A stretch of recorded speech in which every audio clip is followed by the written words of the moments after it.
The Bureau of Land Management is an agency within the United States Department of the Interior with the sole mission of sustaining the health, diversity, and productivity of America's public lands for the use and enjoyment of present and future generations. In this video, I'm going to talk about how the Bureau of Land Management achieves this mission statement, the structure of this agency itself, and any sort of controversies that come up along the way. For this, however, I want to take some time to talk about how the Bureau came about. Beginning with the Northwest Ordinance of 1787 and the creation of the General Land Office in 1812, Congress began pumping out laws to encourage expansion.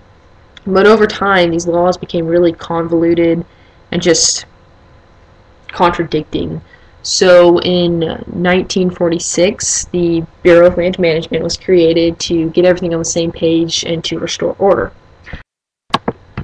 Today, the Bureau administers 245 million surface acres and 700 million acres of subsurface mineral estate. Their main concern is with energy, fire and aviation, planning, recreation, grazing, the National Landscape Conservation System, wilderness study areas, and horses and burros. In terms of energy, the Bureau's main goal is to create a new energy economy based on a rapid and responsible move to large-scale production of solar, wind, geothermal, and biomass energy. The Renewable Energy Coordination Offices, a subdivision of the Bureau of Land Management, reviews and approves permits and licenses from companies to explore, develop, and produce both renewable and non-renewable energy on federal lands. In other words, they enforce the Energy Policy Act of 2005. To accomplish this feat, the Bureau deals with people on local, state, and federal levels. In 2011, 18 energy projects were given priority status. Of these, 9 were solar, 4 wind, and 5 geothermal. Another division within the Bureau of Land Management is the Fire and Aviation Directorate. This is a diverse professional organization dedicated to providing national direction, leadership, policy, standards, and operational oversight. They are headquartered at the National Interagency Fire Center in Boise, Idaho. They work with 7 federal agencies as well as state and field offices. Their workforce of firefighters and managers deals with things such as fire suppression, preparedness, predictive services, fuels management, fire planning, community assistance and protection, prevention and education, and perhaps most significantly, safety. Part of their technique involves reducing risk, but for the most part, their main technique is suppression. All fire suppression activities are based from an anchor point, and this is any sort of natural or artificial fire break, such as a lake, rock slide, or road. As the name suggests, this organization deals with a lot of different types of aircraft, including helicopters, single-engine air tankers, air tactical aircraft, utility aircraft, aerial supervision modules, heavy air tankers, smoke jumper aircraft, and large transport aircraft.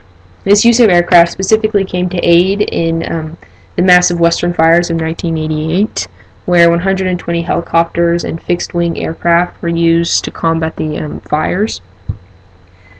All of this aircraft during this year, 1988, logged over 18,000 hours of flight time and dropped cumulatively 1.4 million gallons of fire retardant and 10 million gallons of water on these fires. As a means of organized planning, the Bureau of Land Management created Resource Management Plans, or RMPs. These form the basis for every action and approved use on the public lands of the United States. They are used by managers and the public alike to allocate resources and determine appropriate multiple uses for public lands, develop a strategy to manage and protect resources, and finally to establish systems to monitor and evaluate the status of resources and effectiveness of management practices over time.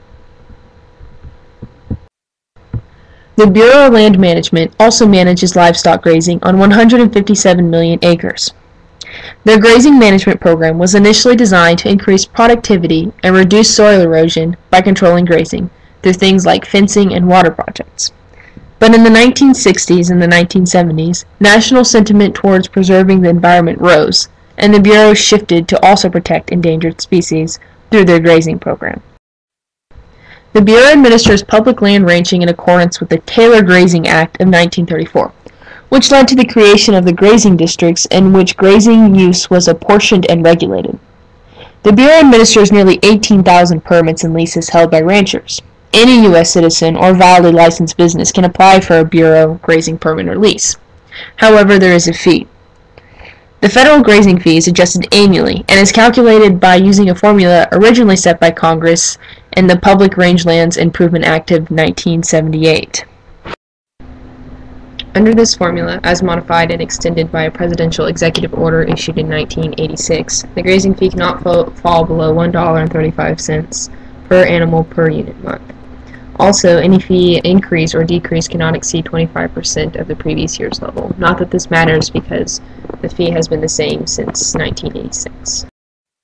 The mission of the National Landscape Conservation System, another division of the Bureau, is to conserve, protect, and restore nationally significant landscapes that are recognized for their outstanding cultural, ecological, and scientific values.